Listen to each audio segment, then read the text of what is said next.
அகமதாபாத்தில் 270 உயிரை வாங்கிய விமான விபத்துக்கு இரு என்ஜின் பழுதடைந்ததே காரணம் என்று சொல்கிறார் பிரபல விமானிய நிபுணர் ஸ்டீவ் ஷிப்னர்.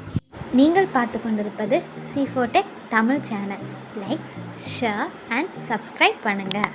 அகமதாபாத்தில் நடந்த இந்த விமான விபத்து பலரை அதிர்ச்சியில் ஆழ்த்தியுள்ளது. இது விமானத்தில் இருந்தவர்கள் மட்டுமல்லாமல் கட்டடத்தில் இருந்தவர்களும் மரணமடைந்ததால் மக்கள் இடையே பயத்தை கொண்டு வந்தது. இந்த விபத்து எப்படி நடந்திருக்கும் என்பது ஒரு புதிராக உள்ளது.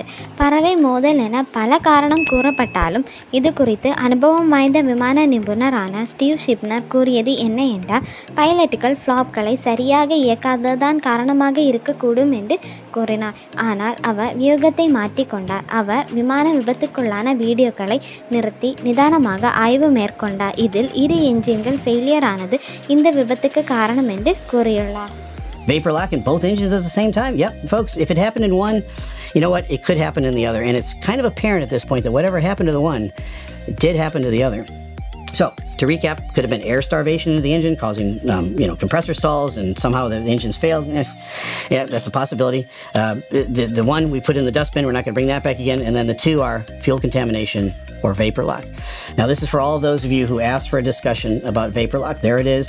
என்ஜின்கள் பழுதடையும் போது அவசர காலத்தில் பயன்படுத்தப்படும் RAM ஏர் டர்பைன் எனப்படும் ராட் தொழில்நுட்பம் பயன்படுத்தப்பட்டது விபத்துக்குள்ளான காட்சியில் மற்றும் ஒலியில் தெரிய வந்துள்ளதாக அவர் கூறுகிறார். இது ஒரு சிறு புள்ளியாக தெரிகிறது என்று அவர் சுட்டிக்காட்டுகிறார். விபத்தில் உயிர் தப்பிய பயணி கூறியது என்ன என்றால், மிகவும் பெருத்த சத்தம் கேட்டதாகவும் பைலட் அறையில் இருந்து ஒளி அணைந்து எரிந்ததாகவும் கூறியுள்ளார்.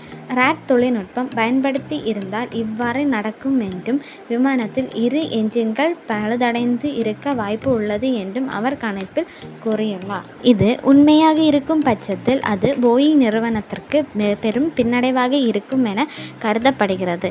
கருப்பு பெட்டி ஆராய்ச்சி மற்றும் அங்கு உள்ள ஊழியர்களின் தகவல்கள் என பல ஆதாரங்களின் அடிப்படையில் நடந்து வரும் விசாரணையில் இவ்வளவு பெரிய விபத்துக்கு காரணம் என்ன என்று தெரிய வரும்.